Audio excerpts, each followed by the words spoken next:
Hi everyone, and welcome to my next video tutorial, which is going to be focused on adding in this lovely library called Django Admin Collapse Apps. So essentially, if I were to give you an example here, as we can see on the left hand side is an expanded view of a sample Django project's apps, and as you can see here, the associated apps and models here, such as the catalog app and the associated models of brand, category, and product.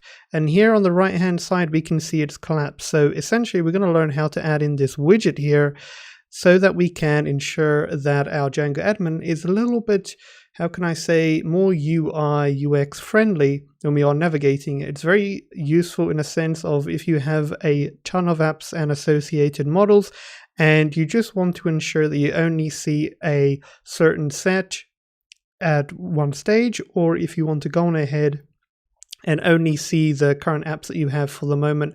So it just gives you a little bit of that enhanced customization. Right, so what we want to do, of course, is to go on ahead and set this up. So just make sure that you have a Django project that you want to apply this to. So as you can see, I have one set and ready. So that's the first thing you need to ensure that you have in place. All right, so let's continue. So what we want to do now is go ahead and say pip install Django admin collapse-apps, and we can go ahead and navigate to our terminal to do so. So what I'm going to do is just make this a bit wider and say the following. So of course, pip install Django admin collapse-apps. So let's just go on ahead and install that. So it shouldn't take too long, so let's just give it a moment or so. All right, so we can see it has been set up. Perfect. All right, now what we want to do next is we want to carry on with the steps here. So after installing it, we need to go on ahead, and if I were to zoom in, we want to add in the app here, so Django admin collapse apps, right above the default django.contrib admin. So we can go ahead and copy the following. Let's go to our settings.py file and let's go to installed apps. So here we have django.contrib.admin, and right above it, you just want to add in the following, as we can see right here. Okay, and that's essentially all that we need to do to get it set up. There are additional configuration settings as well here, but let's go on ahead and see how it looks as is. So we can close this and let's go back. And now we just need to ensure we have a admin user. So I'm going to say python manage.py create super user. So let's just set up that. Skip the email, add in a password. Okay. And then we can run our server. Okay, and then we can go to the admin, so /admin. And all you want to do now is enter in your super user credentials. All right, so after entering in your super user credentials, you can go ahead and log in. All right.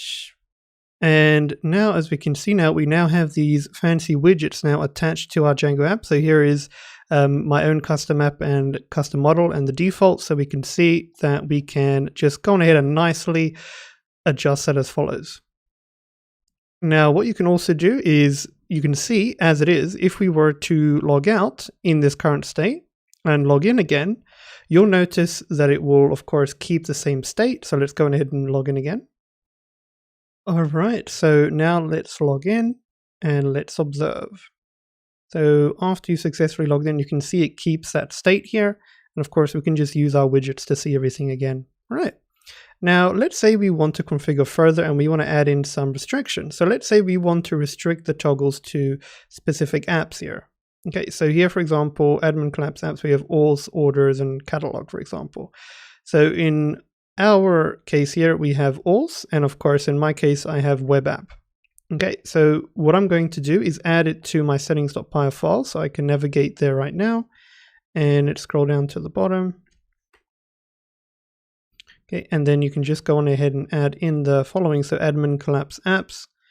And in this case here, what I'm going to do is just for now keep in alls. Okay, now let's observe the effect. So it will reload here. If not, you can just manually reload if you want. So this is something that you can do if you want to be explicit. And let's refresh. So as you can see now that we are permitting alls, and everything outside of that, such as web app here, doesn't have that functionality anymore to drop down. So here I can still do so with alls. And of course, if you wanted to switch that around to only allow your other app, so in my case here, it's called web app. Now to see the name exactly as it is in my Django application, you can see here web app is defined as follows, so all in lowercase. And if I were to refresh there, you can now see that everything outside, so this is like a protected set of what is going to be collapsible. So here we can see it's only now web app itself. Okay, now there are additional configurations that you can keep in mind, a few normalization rules to look into, and a few more details that you can look into in terms of multiple admin sites on one domain, how it works, customizing the toggle, and a few additional details. Also, if you want to customize, etc., and integrate third-party admin themes, and a bit of information on troubleshooting. So you can just have a look here at the documentation for anything specific that you may want to tinker with or go forward with. But of course, that is all for this video tutorial. That's how you can go on ahead and just customize your Django admin a little bit further. If you want to add in collapsible, you could say widgets in a way. But yeah, that's all for this video, guys. And as always, thank you for the support, and I'll see you next time. Goodbye.